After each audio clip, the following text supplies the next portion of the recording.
Hello students. तो आज जो है previous 42 year IIT JEE section C phenol aniline and aromatic compound का क्वेश्चन नंबर 26 से स्टार्ट करेंगे। An alkene A C16H6 on ozonolysis gives only one product B. तो alkene A है जिसका ओजोनोलिसिस होता है तो C8H8O बी बनता है। Compound be on reaction with NaOH/I2 yields sodium benzoate. तो बी जो आपका कार्बोनाइल कंपाउंड बनेगा उसका रिएक्शन होता है NaOH/I2 मतलब I2/OH- आयोडोफोन रिएक्शन, तो जिससे सोडियम बेंजोएट बनता है PaCO-। Compound B reacts with KOH/NH2NH2, तो ये आपका वोल्फ किस्नर रिडक्शन है NH2NH2/KOH, और वोल्फ किस्नर रिडक्शन कार्बोनाइल को अल्केन में रिड्यूस कर देता है और वो अल्केन सी है जिसका मोलिकुलर फॉर्मूला दिया हुआ है C8H10। तो आपको बी सी का स्ट्रक्चर बताना है। और तो सबसे पहले ए C16H16 है, इसका रिएक्शन होगा मतलब इसका ओजोनोलिसिस होगा तो बी बनेगा। और फिर बी का रिएक्शन आयोडोफोन से मतलब I2/OH-, तो ये आयोडोफोन से PHCOO- बना रहा है प्लस CHI3 बनाएगा। तो ये एक्चुअली में R C डबल बॉन्डो CH3 जब आयोडोफोन करता है तो CH3 जो है CHI3 बनाता है और ये वाला पार्ट RC डबल बॉन्डो, तो ये C डबल बॉन्डो से O- अटैच हो गया मतलब R ग्रुप जो है PH है। तो आपका B जो है PHC डबल बॉन्डो CH3 है जिसका कि रिएक्शन I2/OH- से होगा तो सोडियम बेंजोएट बनाएगा मतलब PaCOO OH-, इसके साथ Na प्लस है, NaOH सोडियम हाइड्रोक्साइड है बेस, तो यहाँ पे O- के साथ Na प्लस के टाइम रहेगा एट्रैक्शन में सोडियम बेंजोएट मतलब बी आपका हो गया PHC डबल बॉन्डो CH3। और ये ओजोनोलिसिस से बनता है।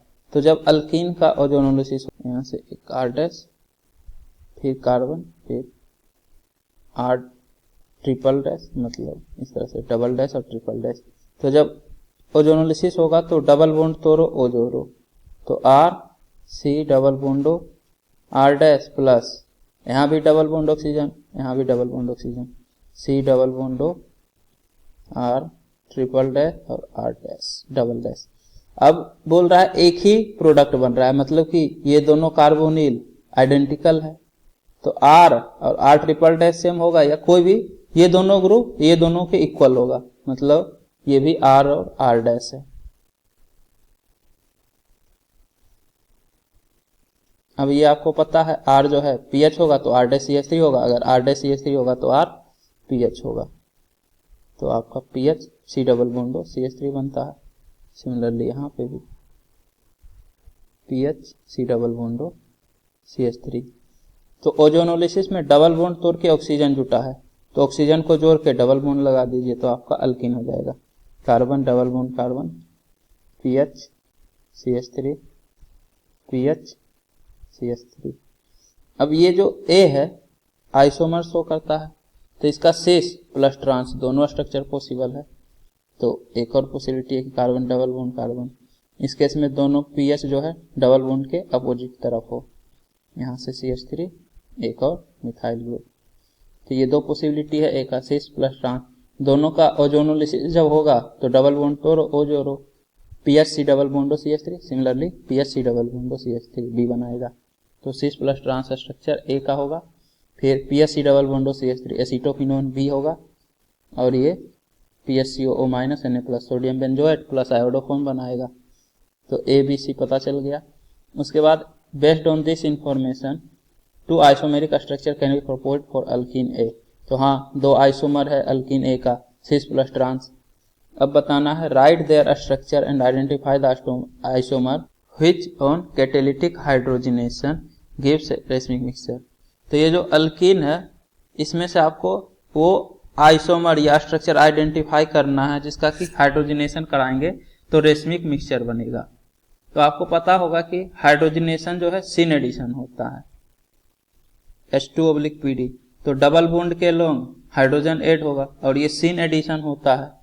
तो सिस और सिन के केस में ऑप्टिकली इनएक्टिव कंपाउंड बनता है अगर सिस का सिन एडिशन हो तो इस केस में ऑप्टिकली इनएक्टिव कंपाउंड बनेगा, और ट्रांस के केस में यदि सिन एडिशन होता है तो रेसमिक मिक्सचर बनता है। मतलब आपका ट्रांस आइसोमर में हाइड्रोजनेशन करेंगे तो आपका रेसमिक मिक्सचर बनेगा। तो एक का कौन सा आइसोमर होगा? Trans isomer. सिस के केस में सिन एडिशन के time optical inactive, similarly trans के केस में सिन एडिशन, यहाँ एंटी हम लिख दिए, सिन एडिशन के केस में रेसमिक मिक्सचर, और ट्रांस का एंटी एडिशन जब होगा तब ऑप्टिकल इनएक्टिव, और सिस का एंटी एडिशन होता है तो रेसमिक मिक्सचर। इसके बाद नेक्स्ट क्वेश्चन है, how would you synthesize 4-methoxyphenol from bromobenzene in not more than 5 steps. तो आपके पास ब्रोमोबेंजीन है, बेंजीन से ब्रोमीन अटैच कर दीजिए, ब्रोमोबेंजीन हो गया। इससे आपको 4-methoxyphenol बनाना है। तो मिथॉक्सी होता है OCH3, तो बेंजीन से OH अटैच कर दीजिएगा फिनोल, और इसके 4th पोजीशन से मिथॉक्सी मतलब OCH3 अटैच कर दीजिए। तो ये आपको बनाना है ब्रोमोबेंजीन से 4-methoxyphenol। State clearly the reagent used in each step and show the structure of the intermediate compound in your synthetic scheme. तो आपको हर एक रिएजेंट के बारे में क्लियरली लिखना है, और फिर क्या स्ट्रक्चर बनेगा, मतलब जब आप रिएजेंट मिलाइएगा तो इंटरमीडिएट प्रोडक्ट क्या बनेगा वो भी बताना है। इसके बाद 5 स्टेप से ज़्यादा नहीं होना चाहिए, इसका भी ध्यान रखना है। तो सबसे पहले तो यहाँ इसका जो है नाइट्रेशन करवा दीजिए। नाइट्रेशन क्यों करवाएंगे? क्योंकि जब आप नाइट्रेशन करवा दीजिएगा तो पारा पोजीशन से NO2 अटैच होगा, तो Br यहाँ से आसानी से हट जाएगा। प्रोडक्ट में Br चाहिए नहीं, तो SN2AR के लिए नाइट्रेशन यहाँ होना चाहिए। तो आप कंसंट्रेटेड HNO3/H2SO4 से रिएक्शन करवा दीजिए। H2SO4 आप अच्छे से लिख लीजिएगा। तो पारा पोजीशन से NO2 लग जाएगा, क्योंकि ऑर्थो पारा डायरेक्टिंग होता है, लेकिन पारा वाला मेजर होगा क्योंकि ऑर्थो में दोनों में रिपल्सन होगा Br और NO2 में, तो इसलिए मेजर प्रोडक्ट आपका पारा पे NO2 लगेगा, Br और यहाँ से NO2। नाइट्रेशन हो गया। अब इसका रिएक्शन करवा दीजिए NaOCH3 से। तो ये CH3O- न्यूक्लियोफाइल, और पारा पोजीशन पे NO2 लग गया तो SN2AR रिएक्शन हो जाएगा, SN2AR मैकेनिज्म। OCH3- अटैक करेगा, Br- बाहर, तो यहाँ से OCH3 अटैच हो जाएगा Br के जगह, OCH3 और यहाँ NO2। अब यहाँ NO2 के जगह OH लगाना है। तो सबसे पहले तो इसका रिडक्शन करवा दीजिए, मेटल/H+, तो SN/HCl, तो मेटल/H+ से NO2 ग्रुप रिड्यूस होके NH2 बना लेगा, तो यहाँ से OCH3, उसके बाद ये NH2। अब नाइट्रस एसिड से रिएक्शन करवा दीजिए NaNO2/HCl, तो ये NH2 से N2+Cl- बनेगा, बेंजीन डाइजोनियम साल्ट बनता है। तो OCH3 तो जो पहले से था वैसे ही रहेगा इस तरह से, और यहाँ से N2+Cl- बनेगा। इसके बाद H2O से हीट कर दीजिए, H2O के प्रेजेंस में, तो ये N2+ हट के यहाँ से OH लग जाएगा H2O को हीट से, तो यहाँ OCH3 और N2+ की जगह OH लग गया। तो ये आपका फाइनल प्रोडक्ट बन गया। यही तो बनाना था, 4-methoxyphenol, ये बन गया आपका। टोटल कितना स्टेप हुआ? 1 2 3 4 5, 5 स्टेप तक में ही बनाना था, तो 5 स्टेप में कंप्लीट हो गया। इसके बाद 28th question, right structure of the product ABCD and E in the following scheme. तो आपके पास दिया हुआ है, उसके बाद A क्या बनेगा, फिर B क्या बनेगा, फिर C क्या बनेगा, फिर D क्या बनेगा, फिर E क्या बनेगा, ये आपको बताना है। तो सबसे पहले इसका रिएक्शन करवा रहे हैं Cl2/FeCl3। तो ये लेविस एसिड है तो Cl- एक्सेप्ट कर लेगा, तो आपके पास Cl+ इलेक्ट्रोफाइल बनेगा। और बेंजीन रिंग मतलब इलेक्ट्रोफिलिक सब्स्टिट्यूशन रिएक्शन। बेंजीन से 2 ग्रुप अटैच्ड है, एक Cl और एक C डबल बॉन्डो नॉर्मल प्रोपाइल। तो किसके रिस्पेक्ट में रिएक्शन होगा? तो जो ज़्यादा एक्टिव हेटिंग ग्रुप है उसके रिस्पेक्ट में, तो C डबल बॉन्डो -M शो करेगा, पाई सिग्मा पाई कंजुगेशन में है तो ये इलेक्ट्रॉन खींच लेगा, तो ये डीएक्टिवेटिंग ग्रुप है। क्लोरीन, तो क्लोरीन +M शो करेगा, तो इलेक्ट्रॉन डेंसिटी इंक्रीज करेगा ऑर्थो पैरा डायरेक्टिंग का, तो इसके रिस्पेक्ट में Cl+ अटैच होगा, तो इसके ऑर्थो पोजीशन से अटैच हो जाएगा। तो आपका ए में यहाँ से क्लोरीन लग जाएगा, ये आपका ए हो गया। उसके बाद फिर NaHgOHCl, तो आपको क्लीमेंसन रिडक्शन पता होगा, ZnHgOHCl होता है। तो यहाँ पे जिंक मेटल के जगह सोडियम मेटल लग गया, तो कोई ज़्यादा फर्क पड़ेगा नहीं, ये भी सेम काम करेगा। C डबल बॉन्डो को CH2 कार्बोनाइल को अल्केन में रिड्यूस कर देगा। तो बी में आप क्या कीजिए, बाकी सब तो एज इट इज रहने दीजिए, बस C डबल बॉन्डो को CH2 में रिड्यूस कर दीजिए। इसके बाद CH2 CH2 CH3 अटैच है, तो उसको अटैच कर दीजिए CH2 CH2 CH3, और यहाँ से एक क्लोरीन अटैच है और यहाँ से एक क्लोरीन अटैच है, जो कि रिएक्टेंट में भी अटैच था ए में, तो बी में भी रहेगा। उसके बाद HNO3/H2SO4, तो HNO3/H2SO4 नाइट्रेशन होगा, NO2 प्लस अटैच होगा बेंजीन रिंग से, इलेक्ट्रोफिलिक सब्स्टिट्यूशन रिएक्शन ही होता है नाइट्रेशन में भी। इलेक्ट्रोफाइल आपके पास है NO2 प्लस, तो कहाँ पे NO2 अटैच होगा, तो इस पोजीशन पे तो अटैच नहीं हो सकता है क्योंकि बहुत ज़्यादा हिंड्रेंस है, या तो इस पे होगा या इस पे होगा। अब इन दोनों में क्या प्रॉब्लम है, ये जो पोजीशन है इस क्लोरीन के लिए तो ऑर्थो पोजीशन है लेकिन इसका मेटा पोजीशन है। सिमिलरली ये वाला इसके लिए तो ये पैरा पोजीशन है लेकिन इसके लिए मेटा पोजीशन है। तो कोई भी एक ऑर्थो पैरा डायरेक्टिंग होगा तो दूसरा क्लोरीन के लिए मेटा डायरेक्टिंग होगा, तो आप इससे डिसाइड नहीं कर पाइएगा। तो इन दोनों के लिए दोनों पोजीशन लगभग सेम होता है। अब ये प्लस आइसो करेगा, तो इसके ऑर्थो पोजीशन ये वाला ऑर्थो होगा, इसके रिस्पेक्ट में ये मेटा हो जाता है, तो आप यहाँ पे इलेक्ट्रोफाइल अटैच कीजिएगा, यही आपका मेजर प्रोडक्ट होगा।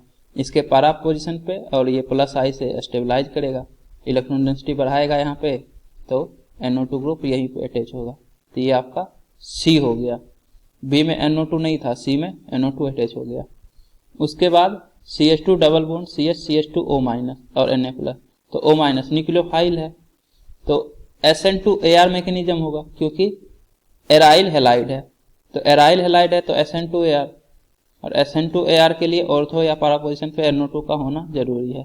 तो कौन सा क्लोरीन हटेगा, तो इस क्लोरीन के मेटा पोजीशन पे है लेकिन इसके पैरा पोजीशन पे है, मतलब यहाँ से क्लोरीन जाएगा और ये न्यूक्लियोफाइल यहाँ से अटैच होगा, SN2AR एरोमेटिक न्यूक्लियोफिलिक सब्स्टिट्यूशन।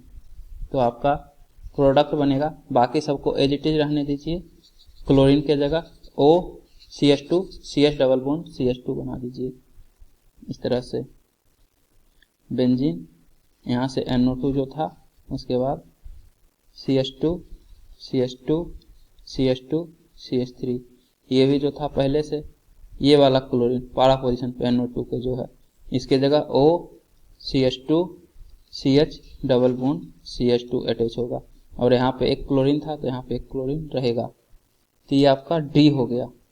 उसके बाद H2PD/C, मतलब हाइड्रोजनेशन हो रहा है, तो हाइड्रोजनेशन होता है तो डबल बॉन्ड मतलब अल्कीन से अल्केन बन जाता है, तो ये डबल बॉन्ड को अल्केन में कन्वर्ट कर दीजिए, तो बाकी सब एज इट इज रहेगा, बस ये अल्केन में कन्वर्ट हो जाएगा।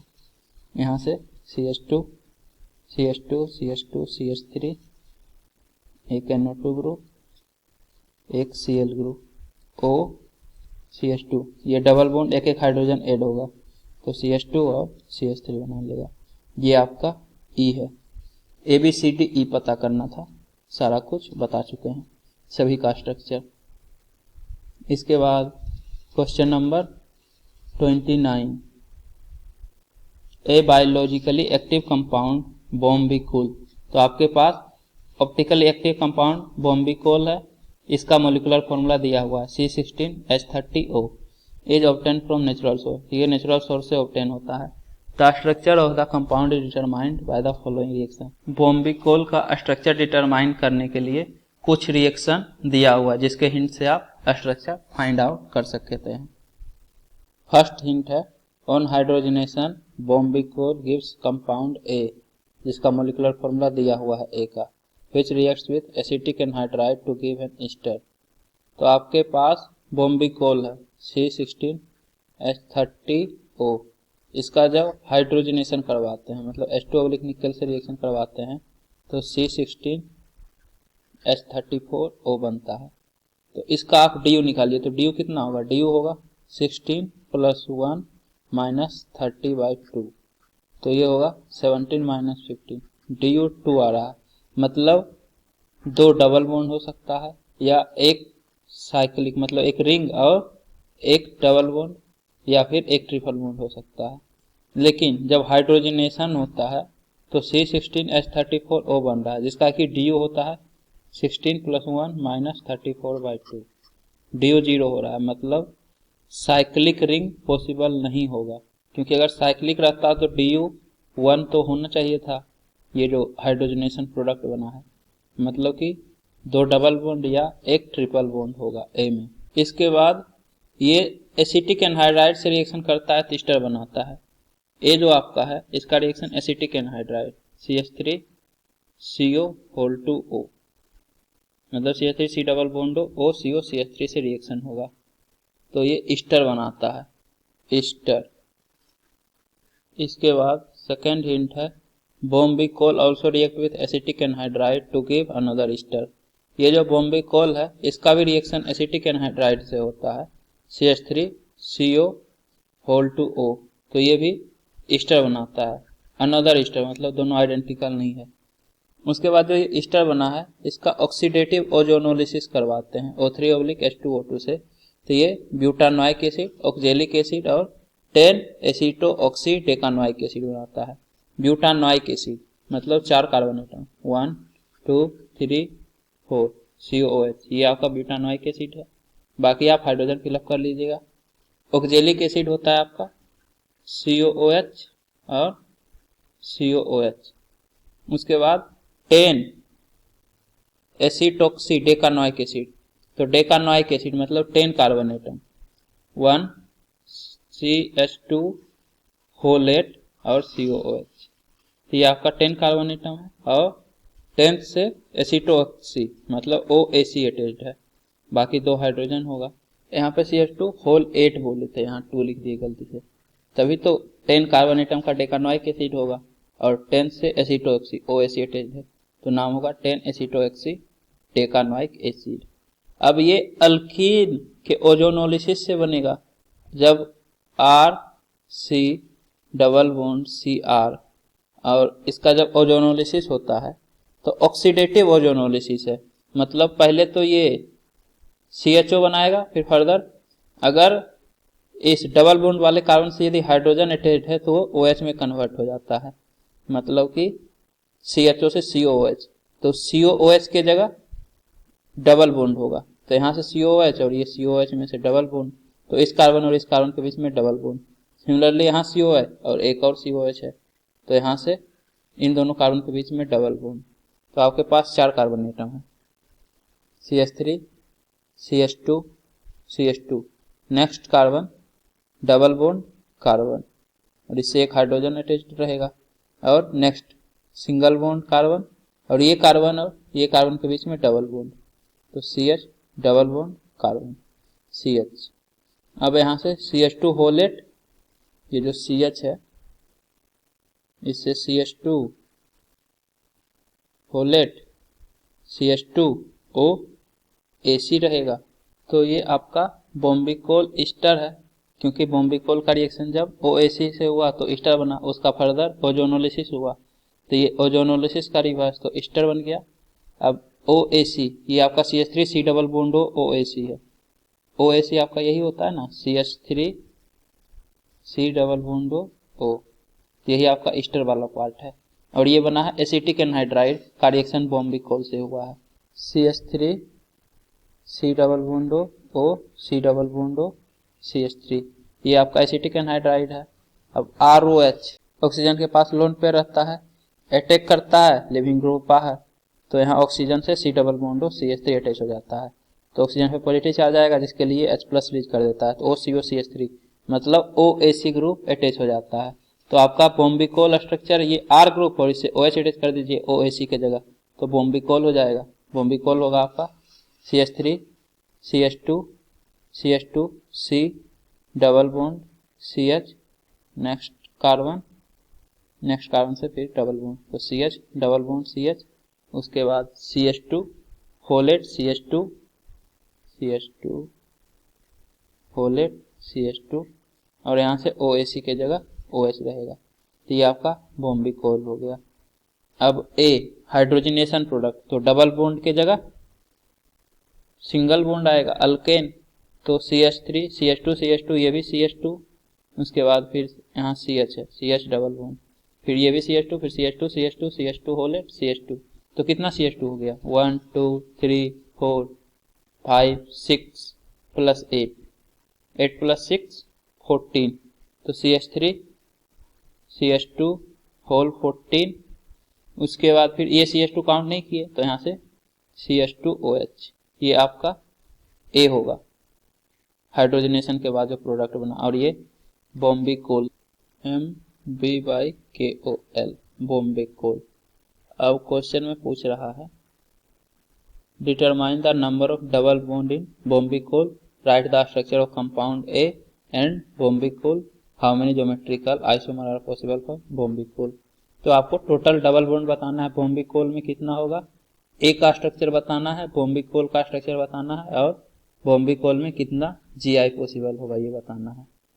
तो ए का स्ट्रक्चर तो ये होगा CH3 CH2 होल 14 CH2OH, और बॉम्बिकोल का स्ट्रक्चर ये हो जाएगा CH2OH। आंसर में हम यहाँ पे OAC ही रख दिए हैं, बॉम्बिकोल ईस्टर का स्ट्रक्चर, तो आप देख लीजिएगा OH होगा वहां पे, बॉम्बिकोल का स्ट्रक्चर बताना है। इसके बाद ज्योमेट्रिकल आइसोमर, तो बॉम्बिकोल में कितना GI होगा, 2 डबल बॉन्ड है और अनसिमेट्रिकल अल्किन है, मतलब 4 GI होगा। एक बार तो ये E हो, दूसरा Z हो, ये वाला डबल बॉन्ड, और एक बार दोनों E हो, एक बार दोनों Z हो, और एक बार जो E था वो Z हो और जो Z था वो E हो। तो ये 4 पॉसिबिलिटी है, 4 ज्योमेट्रिकल आइसोमर पॉसिबल होगा। आप चाहें तो GI बना के भी देख सकते हैं। तो दोनों डबल बॉन्ड के लो, तो आप क्या कीजिए, इससे जो ये ग्रुप अटैच है नॉर्मल प्रोफाइल, इसको G1 मान लीजिए, और इससे जो ये पूरा ग्रुप अटैच है CH2 होल 8 CH2OH, इसको G2 मान लीजिए। आसानी होगा, बार बार इतना बड़ा ग्रुप लिखने का जरूरत नहीं है। तो पहले E बनाइए, मतलब एंटी, तो कार्बन डबल बॉन्ड कार्बन, यहाँ से G1, और ये पूरा ग्रुप, यहाँ से ये पूरा ग्रुप होगा, तो ये एंटी पोजीशन पे रहे एक दूसरे से, तो ये E कहलाएगा। इसका कॉन्फ़िगरेशन E है। Next carbon double bond carbon, इसका कॉन्फ़िगरेशन भी E, मतलब दोनों का कॉन्फ़िगरेशन E रहे, तो इस केस में इस तरह से G2 ग्रुप अटैच रहेगा, हाइड्रोजन हाइड्रोजन। ये आपका E और E कॉन्फ़िगरेशन है।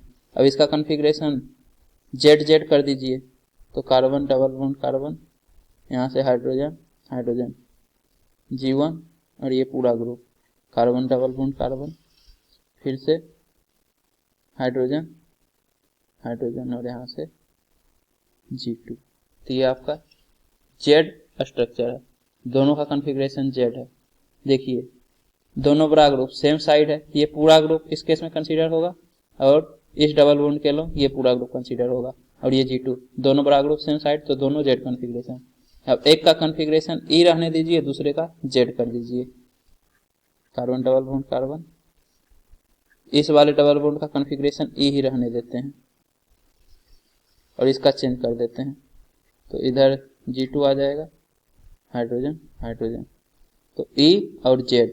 अब इसका Z कर देते हैं, इसका E कर देते हैं, तो कार्बन डबल बॉन्ड कार्बन, इसका कॉन्फ़िगरेशन Z, तो G1 इधर आ जाएगा, हाइड्रोजन इधर। उसके बाद फिर इसका E करना है, मतलब एक दूसरे के अपोजिट साइड बड़ा ग्रुप रहना चाहिए, तो इधर G2 और इधर H, ये बड़ा ग्रुप ये बड़ा ग्रुप, दोनों एक दूसरे के अपोजिट साइड है, तो ये आपका 4 कॉन्फ़िगरेशन होगा।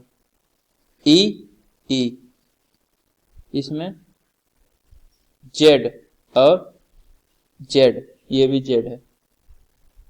इसके बाद इसका कॉन्फ़िगरेशन एज इट इज है E, इसका कॉन्फ़िगरेशन चेंज कर दिए Z। अब इसका कॉन्फ़िगरेशन चेंज किए, इसका एज इट इज रहने दीजिए, तो इसका कॉन्फ़िगरेशन E से Z कर दिए, और यहाँ पे E था तो इसका E रहने दिए एज इट इज। तो पहले दोनों का कॉन्फ़िगरेशन E दोनों का Z Z। अब एक को एज इट इज दूसरा का चेंज कर दिए, तो इसका E इसका चेंज कर दिए Z। अब इसको एज इट इज रहने दीजिए, इसका चेंज कर दीजिए, तो इसका Z और इसका E हो जाएगा। तो ये 4 GI पॉसिबल है। G1 G2 आप चाहें तो ये G2 और ये G1, इसको आप अटैच कर सकते हैं। इसके बाद अब अगले लेक्चर में क्वेश्चन नंबर 30 से डिस्कशन स्टार्ट करेंगे। तो उम्मीद करता हूँ कि आपको ये वीडियो पसंद आई होगी। यदि आपको ये वीडियो पसंद आई है तो इसे लाइक करें, कमेंट करें और अपने दोस्तों के बीच शेयर करना ना भूलें। Thank you.